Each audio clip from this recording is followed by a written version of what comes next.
تاریخ جنگوں کو یاد رکھتی ہے، بادشاہوں کو یاد رکھتی ہے، لیکن تاریخ کے کچھ واقعات ایسے بھی ہوتے ہیں جو لکھے تو جاتے ہیں مگر کبھی سمجھ میں نہیں آتے۔ یہ کہانی بھی ایسے ہی ایک واقعے کی ہے جس نے صدیاں گزرنے کے بعد بھی انسانوں کو حیران کر رکھا ہے۔ سن 1587 میں ایک پوری بستی اچانک دنیا کے نقشے سے غائب ہو گئی۔ نہ کوئی لاش، نہ کوئی قبر، نہ کسی لڑائی یا حملے کے آثار، صرف خالی گھر اور ایک خاموش سوال جو آج بھی سب کو پریشان کرتا ہے۔ یہ کوئی افسانہ نہیں، یہ ایک سچی تاریخی حقیقت ہے۔ یہ بستی اس زمانے میں قائم کی گئی جب یورپ کے لوگ نئی زمینوں کی تلاش میں سمندر پار جایا کرتے تھے۔ انگلینڈ کے لوگ ایک نئی سرزمین چاہتے تھے جہاں وہ آباد ہو سکیں، جہاں زمین ہو، جہاں وسائل ہوں اور جہاں مستقبل محفوظ ہو۔ اسی خواب کے تحت کچھ خاندان جان وائٹ کی قیادت میں سمندر پار نکلے۔ یہ سفر آسان نہیں تھا۔ طوفان، تیز ہوائیں، کم خوراک اور بیماری کے خوف کے ساتھ وہ اپنی منزل کی طرف بڑھتے رہے۔ کئی ہفتوں کے بعد جب وہ ایک جزیرے کے قریب پہنچے تو سب کو لگا کہ شاید مشکلات ختم ہو گئی ہیں۔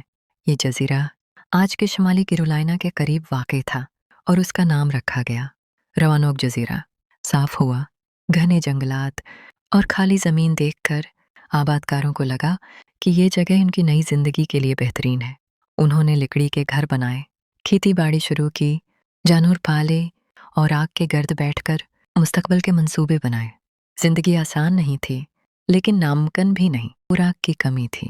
بستی کے سربراہ نے فیصلہ کیا کہ وہ مدد لینے واپس جائے گا اور مزید سامان لے آئے گا۔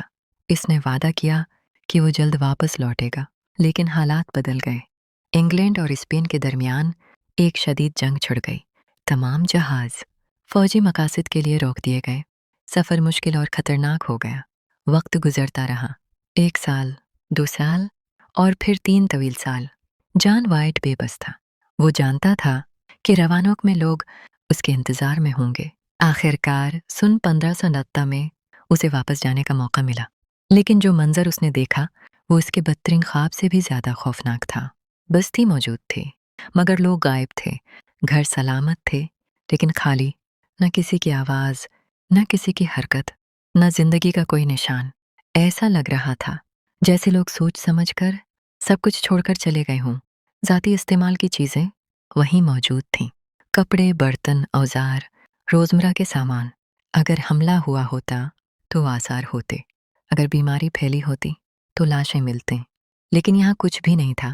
تلاش کے دوران جان وائٹ کی نظر ایک لکڑی کے ستون پر پڑی۔ اس پر ایک لفظ کندہ تھا، کرواتوان۔ یہ ایک قریبی جزیرے اور ایک مقامی قبیلے کا نام تھا۔ کیا یہ کوئی پیغام تھا؟ کیا یہ مدد کی پکار تھی یا صرف ایک آخری نشانی؟ جان وائٹ نے جزیرے کی تلاش کی مگر طوفان نے اسے واپس جانے پر مجبور کر دیا۔ وہ دوبارہ کبھی روانوک واپس نہ آ سکا، اور یوں یہ بستی ہمیشہ کے لیے ایک راز بن گئی۔ صدیاں گزرتی گئیں مگر آج تک کوئی ٹھوس ثبوت سامنے نہیں آیا۔ نہ کوئی اجتماعی قبر، نہ انسانی باقیات، نہ کوئی واضح ثبوت، صرف خاموشی اور ہزاروں سوالات۔ کچھ ماہرین کہتے ہیں کہ آبادکار مقامی قبیلوں میں شامل ہو گئے تھے تاکہ زندہ رہ سکیں۔ کچھ کا خیال ہے کہ وہ بھوک یا بیماری کے شکار ہوئے، اور کچھ لوگ زیادہ خوفناک امکانات پر یقین رکھتے ہیں۔ کیا یہ کسی قدرتی آفت کی وجہ سے ہوا؟ کیا کوئی دشمن قبیلہ تھا؟ یا کچھ ایسا ہوا جس کا حساب تاریخ میں موجود نہیں؟ حیرت انگیز بات یہ ہے کہ آج تک کوئی جسمانی ثبوت نہیں ملا۔ یہ راز اب بھی برقرار ہے۔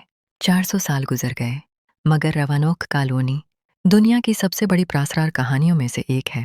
کیا وہ لوگ کہیں اور بس گئے یا تاریخ نے انہیں ہمیشہ کے لیے مٹا دیا؟ کچھ کہانیاں کبھی مکمل نہیں ہوتے اور کچھ راز وقت کے ساتھ اور بھی گہرے ہو جاتے ہیں۔ یہ واقعہ ہمیں سوچنے پر مجبور کرتا ہے کہ تاریخ ہمیں صرف وہی دکھاتی ہے جو محفوظ رہ جاتا ہے، جو مٹ جاتا ہے وہ صرف ایک کہانی بن کر رہ جاتا ہے۔ یہ تھا روانوک کالونی کا راز، ایک گمشتہ بستی کی کہانی جو آج بھی ہمیں حیران کرتی ہے۔